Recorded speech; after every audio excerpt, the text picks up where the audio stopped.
You're listening to the Intuitive Strength Podcast, and I'm your host, Brie Ogletree. I'm an online fitness coach teaching women how to use strength training and nutrition to build a body they love, but I'm also a strong believer in holistic wellness, which includes all aspects of your life. While this podcast is heavily focused on fitness and nutrition, we'll also dive into other topics that attribute to total wellness to include mental health, financial health, relationships, and stress management, to name a few. Thanks for tuning in, and I hope you enjoy the episode.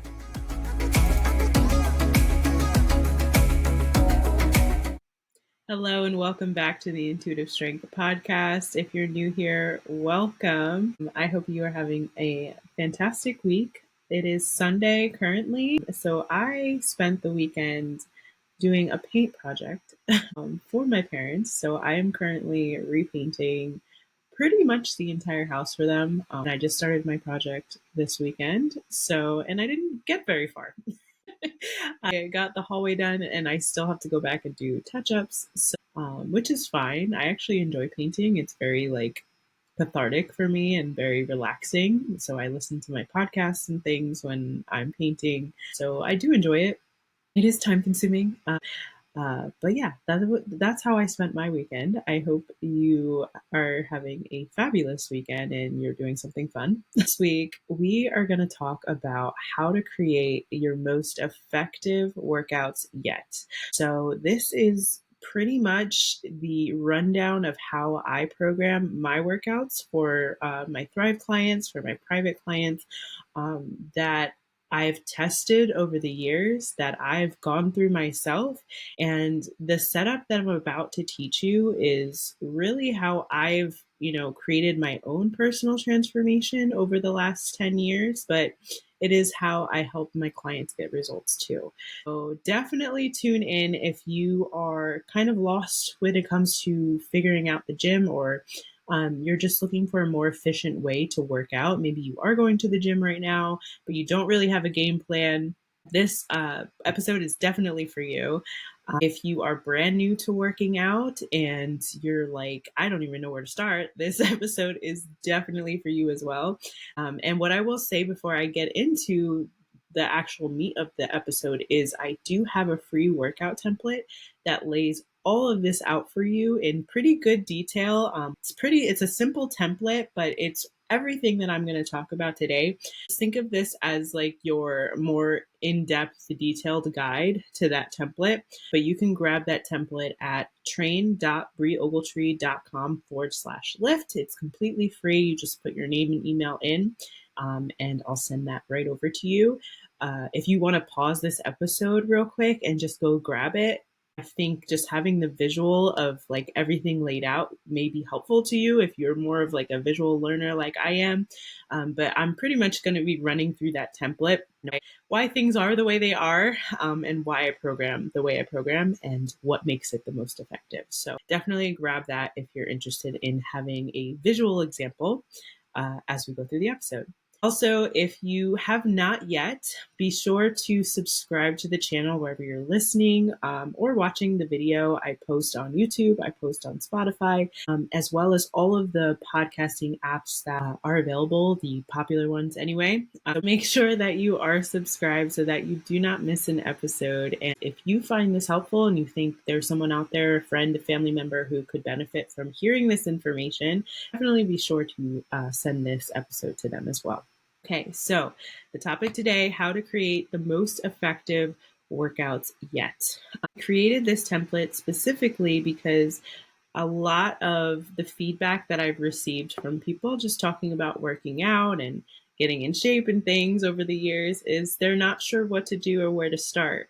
So that's what the template is for. It's going to give you guidelines on, what to focus on, when to do certain exercises and things. And yeah, I find that this is a big struggle point for a lot of women, and not knowing what to do often leads to overwhelm. It often leads to feeling intimidated when you go into the gym because you're not sure kind of like where to direct your attention or what exercises to focus on, or even what spaces to be in. But having a plan, I assure you, will eliminate probably more than half of that overwhelm or that intimidation that you're feeling. I always highly recommend that no matter what stage in your journey that you're in, whether you're just getting started or you've been lifting for a while or working out for a while, having a plan is just going to make it so much easier for you to accomplish what you want to accomplish in the gym. And it's also going to take away some of those feelings, again, of not being sure, of being a little insecure in the gym, possibly being overwhelmed in the gym, not knowing where to start, all those things. When you have a concrete plan going into that space, you know exactly where to go, exactly what equipment that you need. You're prepared, right? And you use your time more efficiently when you have a plan. So I cannot stress or emphasize that enough or recommend that enough, that having a plan is automatically going to get you better results. Just because you're using your time more efficiently, you have an aim or you have guidance when you go into the gym. So it's very intentional when you're there, what you're doing, what you're working on. You can track progress along the way, especially if you are keeping track of, the weight selections, the things that you're doing in the gym. So you're automatically going to see better results if you have a plan and you're recording your progress. So I will get off my soapbox for now, but that's the first thing that I want you to know, that having a plan is going to automatically give you better results in the gym. Again, free template available, train.brioglestree.com/lift. Definitely go grab that if you don't have a plan right now. We're about to walk through it step by step together, so you know exactly what you need to do when you go to the gym. Or if you're working out at home, you can definitely, create a plan for yourself at home as well. So there are several different parts to the template.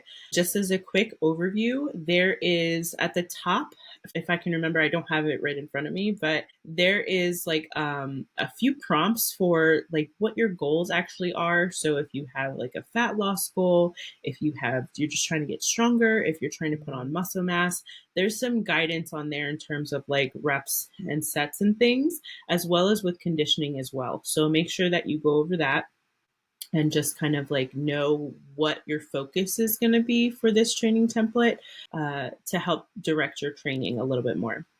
But the workout plan itself is broken down into your warm-up section. So your mobility warm-up, maybe some light cardio if you feel better doing a little bit of cardio before you lift. Then there's going to be your power development. And then you're going to get into your strength supersets. And then at the very end is going to be conditioning, if you choose to do conditioning on the same day.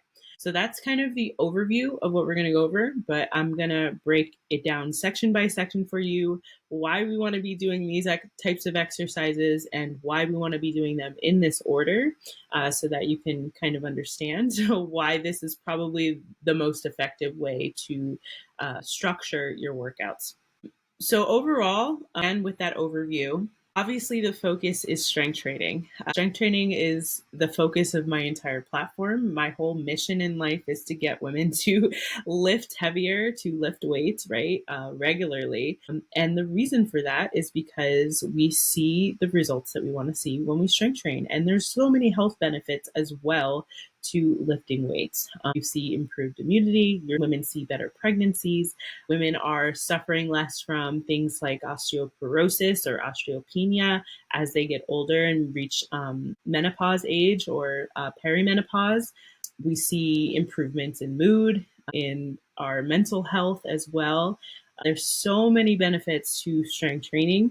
On the fitness side of things, we are seeing better results with our workouts physically. So if you're looking for a physique change, if you're trying to change your physique, physical changes in your body, strength training is going to be a really core component to seeing those changes. Yes, nutrition and what you're doing outside of the gym is also equally important, but strength training should be the core of what you're doing if you're looking to see some type of physique change.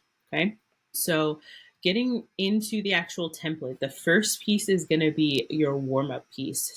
The first piece of the workout plan is going to be your warm-up. So this is where you're going to be doing mobility exercises specific to what you're doing in your workouts. In Thrive, and I'm just going to use Thrive as an example throughout this whole episode just because it's easy to reference. I typically do a full body mobility warm-up that kind of touches pretty much all of our bases. So we're looking at hip mobility, ankle mobility, maybe some neck, wrist stuff.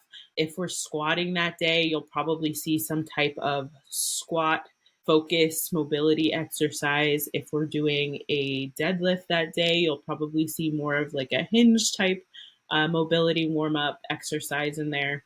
But yeah, so I do, depending on the lifts that we're doing that day, I do specify like one or two of the exercises, but generally I'm doing like a well-rounded full body warm up, making sure that those joints and muscles are ready to go for when you do your lifting session.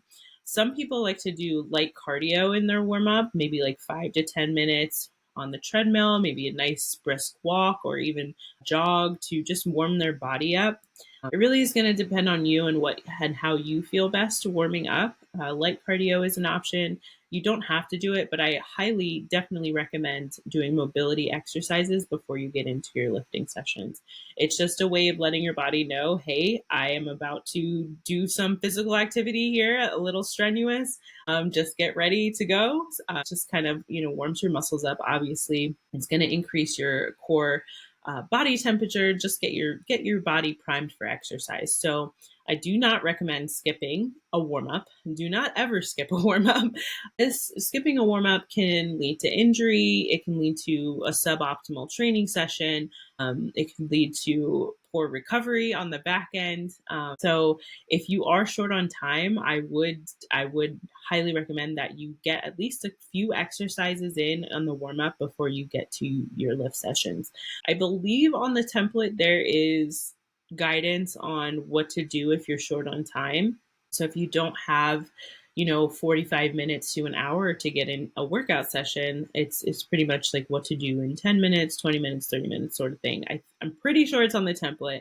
If not, let me know. I can break that down for you in a different episode to give you guidance on that. But I highly recommend doing a warm up every single time you lift, just to give your body the chance to warm up your muscles, to prime them for heavier lifting in your workout sessions.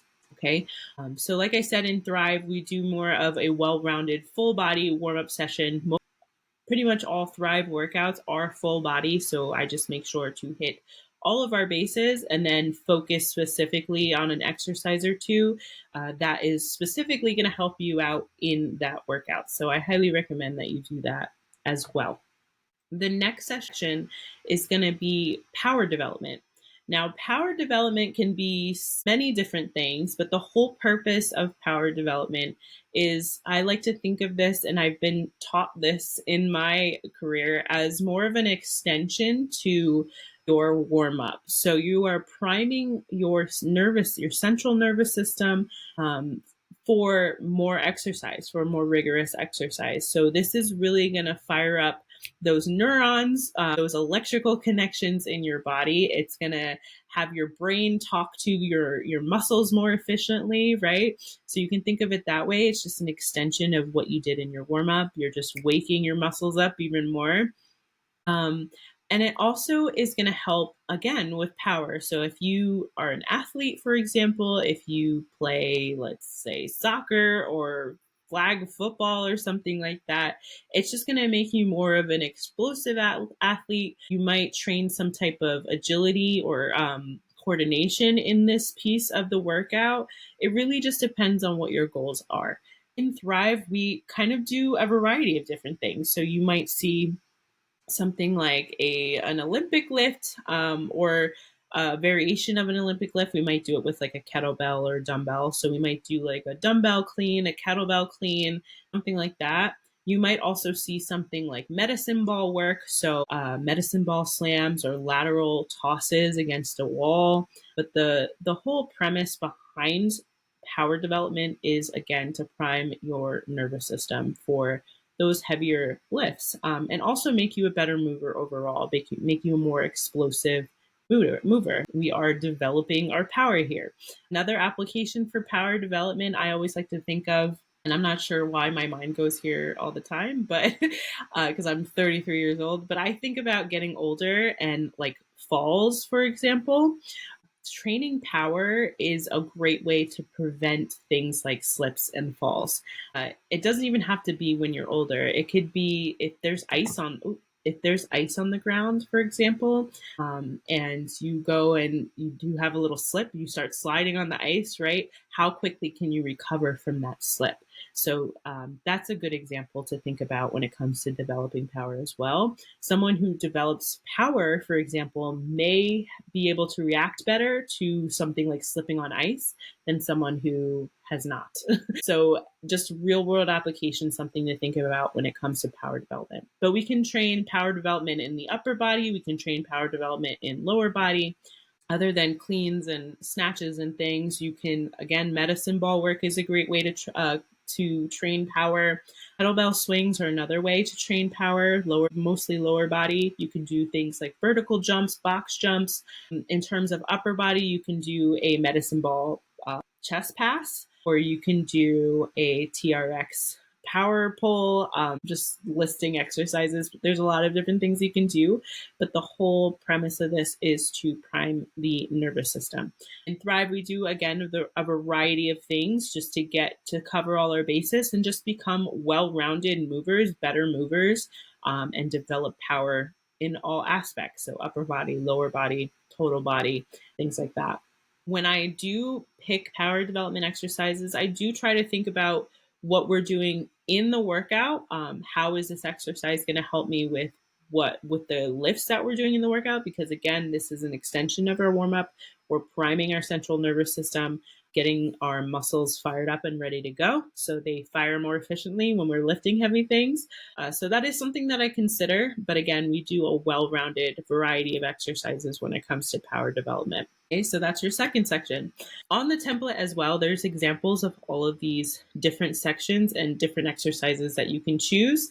It is like just like Thrive, it's a choose your own adventure. So in Thrive, I do give several options as well, depending on what the goal of the power development section is.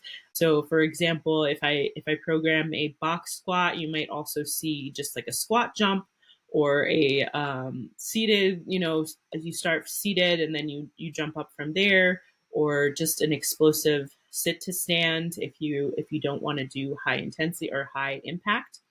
But there are tons of options for you to do power development.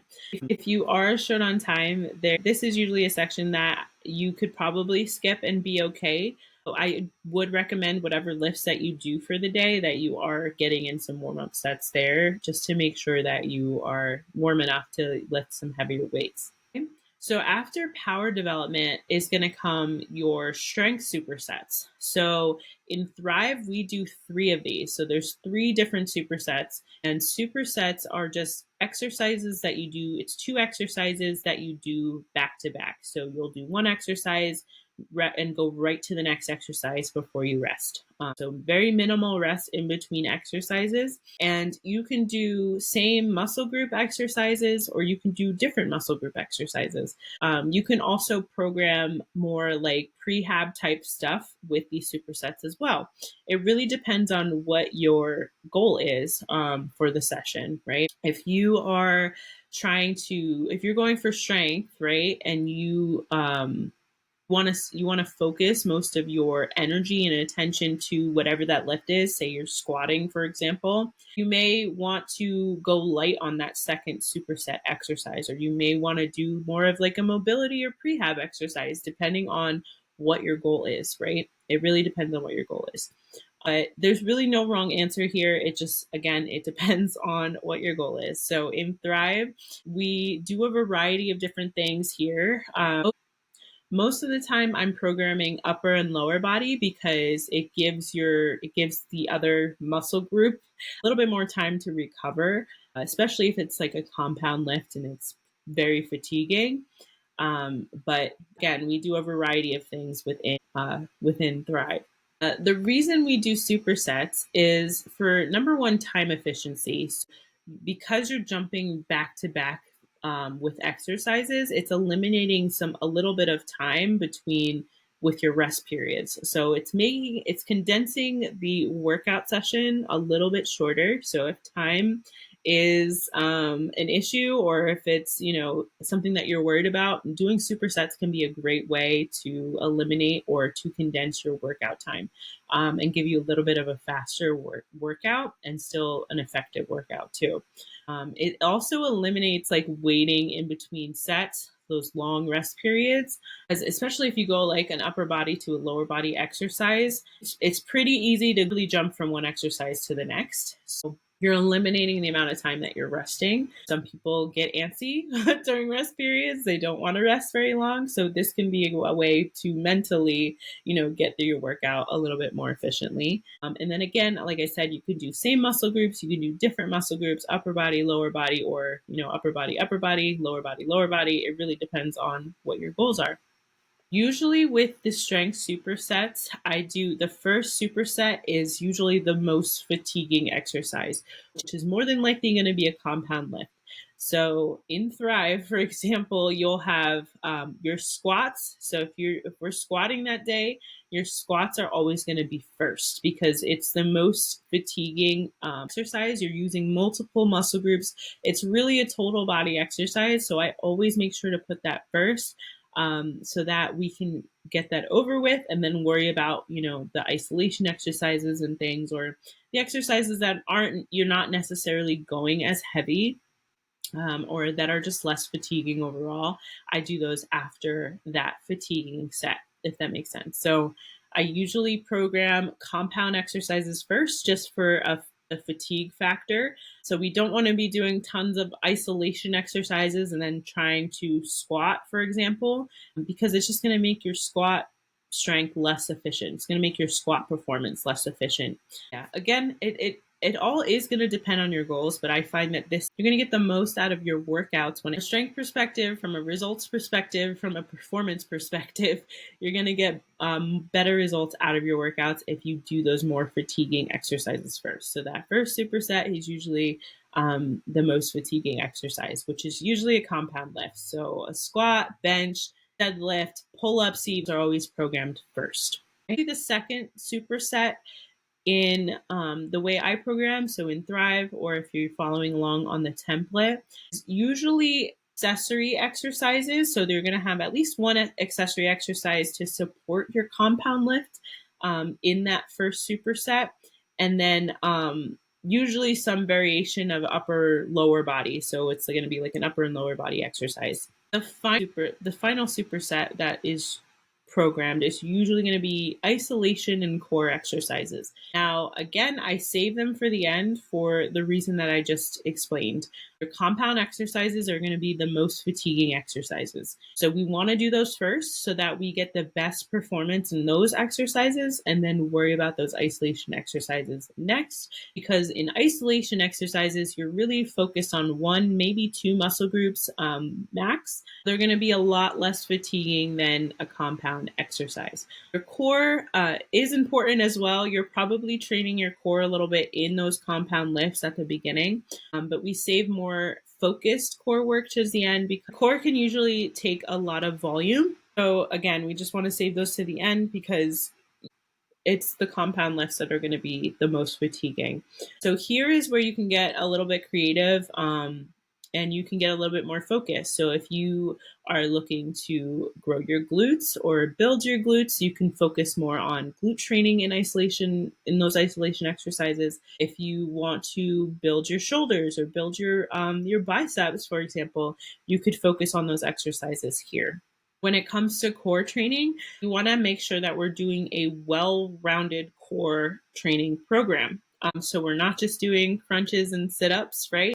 Your core, think of your core as a 360 all the way around your torso. So we want to make sure we're training all of those muscle groups. So when it comes to core training, you just want to make sure that you're getting a variety of different core exercises. So you're doing rotation, anti-rotation, extension, anti-extension, lateral flexion. We're doing carries, marches, things like that, things that your core would normally support, right? And also exercises that are going to help, again, you should get stronger in those compound lifts in the beginning. So yeah, the isolation and core is usually saved for the end of a strength focused workout. Okay, so that is kind of the rundown of the strength focus portion of the workout. At the very, very end, there's also conditioning. So with Thrive and, with the way I program, I either recommend doing a short conditioning workout at the end, just as like a finisher to finish out your workout strong, also get some cardiovascular benefits, or get some, added, hypertrophy work in if that's your goal, if you're trying to put on muscle mass or change your body composition in any way. But you can also do this on a different day as well. It's just going to depend on your training plan. If you're, training 3-4 days a week, 2 days a week, whatever, it's just going to depend on that when you're going to do your conditioning. But conditioning can be, again, a variety of different things. It can be a short HIIT workout. It can be moderate intensity cardio, so like a jog or running on the treadmill. It can be elliptical work. It could be hypertrophy work, so more isolation exercises for a particular area. It really just depends, again, on what your goal is. In Thrive, we do, again, a variety of these things. We do all of them at different frequencies. You'll probably see, because Thrive is a 3-day per week program, you're going to see probably hypertrophy work one day, a HIIT style workout or something similar one day, and then moderate intensity cardio the next day as your options. Whether or not you do them on the same day is going to depend on how much time you have. That's going to make the workout longer if you do it on the same day. And it's also going to depend on what your goals are again. In terms of sets and reps, I definitely want to touch on this when it comes to your workouts as well, because I've seen some plans like for the everyday person that are like between 5 and 10 sets of, a strength focused exercise. And I, as a coach, I personally strongly believe that you do not need to be doing any more than 4 sets of a particular exercise to get what you want to get out of the exercise. I think at that point, it's kind of overkill. So in Thrive, you won't ever really see anything more than four sets. And I usually only do 4 sets in the first superset where you're doing the compound lift. The rest of those supersets are usually 3 sets because, again, you don't need to crush yourself when you're working out in order to get the results that you want to get. There's something called the minimum dose effect, and I am going to extend on this next week. That's my plan anyway. It might change. I don't know. I was going to do a short episode on a minimum dose effect, but it's basically the minimum that you have to do to get the results that you want to get. Okay, so that is the goal here. We don't want to be exercising ourselves to death for many reasons. Number one, it's going to stress out your body and probably increase your cortisol levels. It's going to make it harder for you to recover. Staying in the gym for 2+ hours is no fun for anybody, especially because by that point you're probably going to be super exhausted. So in terms of sets and reps, I say anywhere between 2 to 4 sets is plenty. It really depends on your fitness level and kind of where you're at. And then in terms of reps, I would also say vary them. So if you're doing in Thrive, we kind of follow more of like a linear plan. So we'll start higher volume. So we'll do sets of 12, sets of 10. And we slowly over the months decrease those weights especially for the compound lifts. The whole goal here is to get stronger, but also to keep your body adapting to the training that you're doing. So if you're doing the same sets and reps month after month after month after month, and the same exercises, your body is going to get used to doing that. Thrive has a goal of helping you create physique changes and also help you get stronger, so become a stronger, better mover. We do this by varying the sets and reps and the exercises that we're doing in the training plan. So I highly recommend that you do this too. If you're, programming your own workouts, don't go into the gym and do the same exercises after month, the same sets and the same reps. After, month 2, month 3, maybe you're probably going to plateau if you do that. So varying this from month to month, you can follow a linear plan, like knock a couple of reps each month. Change up your exercises every 4 to 8 weeks max, so that you continue creating progress for yourself and making progress. And you get stronger too. And you continue, again, making progress in the gym and getting the results that you want to get. So if you don't include the warm-up exercises, 5 workouts are 7 exercises. We only do 7 exercises max in terms of our lifting, and that is really truly all you need. You probably could get away with doing less if you wanted to. Yeah, that is pretty much what we do in Thrive. We do 7 core exercises or foundational exercises or strength focused exercises per workout session. So there's no need to go in there and do a million different exercises and stay in the gym for like hours in order for the workouts to be effective. Okay? Workouts, in order for them to be effective, they have to be varied.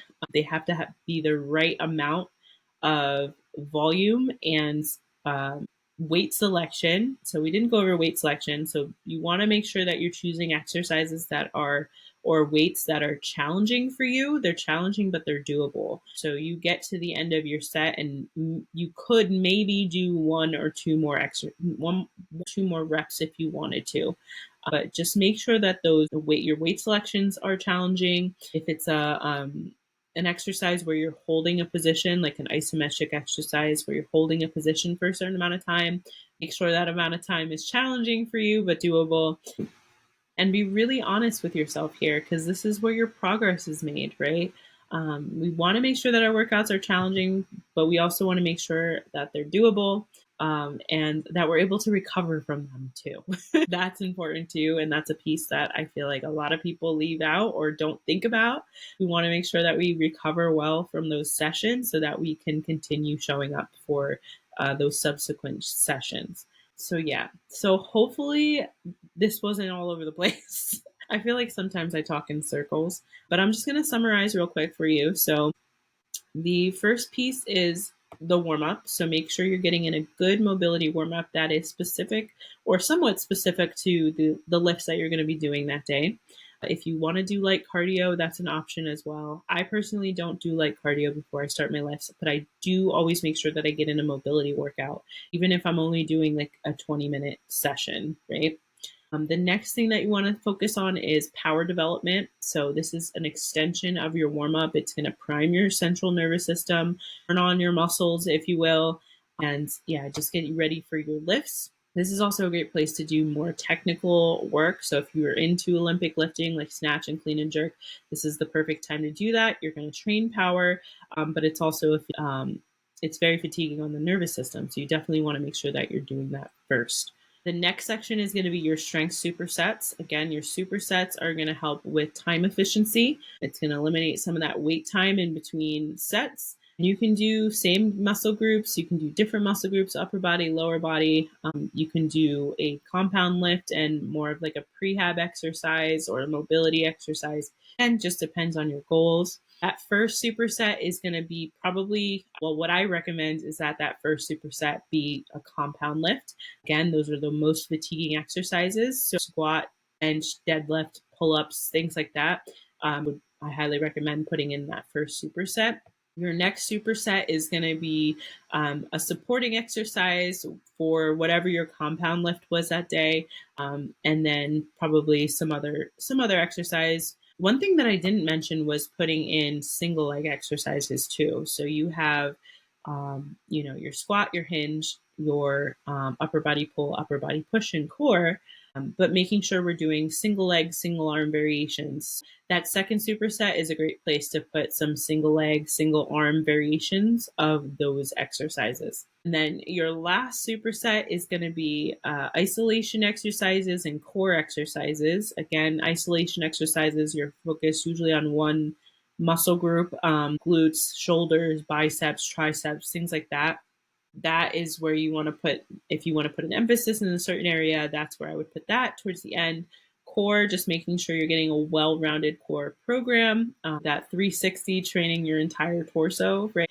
Making sure that we're doing that there.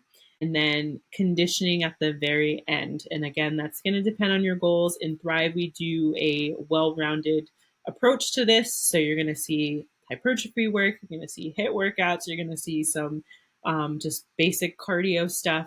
But again, it depends on your goals. And then just making sure that you're varying your sets and reps. Your sets, usually anywhere between 2 to 4 sets, depending on where you're at in your journey, is plenty, in my opinion. And just making sure that you're varying your reps as well. So you're going a little bit heavier some months and then a little bit lighter with a little bit more volume some months, to keep your body progressing and keep seeing results. So, hopefully that was helpful. Hopefully that makes sense. If you have follow up questions, please let me know. This is how I've been programming for almost 10 years now, based off of what I've learned being coached myself, what I've learned through certifications. Yeah, just coaching people. I find that this is the most effective way to train, especially when it comes to lifting weights. So if you have follow-up questions, I'd love to hear from you. You can shoot me a message here. I think there's a link below to send a voice message. You can also hit me up on Instagram at Brie Ogletree. I'd love to continue to hear how you're doing in the gym or hear about your workouts, what you're currently up to. But if you did find this helpful, please be sure to like and subscribe for more. And also be sure to share this episode with someone who you think would find it valuable. Right? That is it for this week. I thank you again for tuning in, and I will talk to you next week. Bye.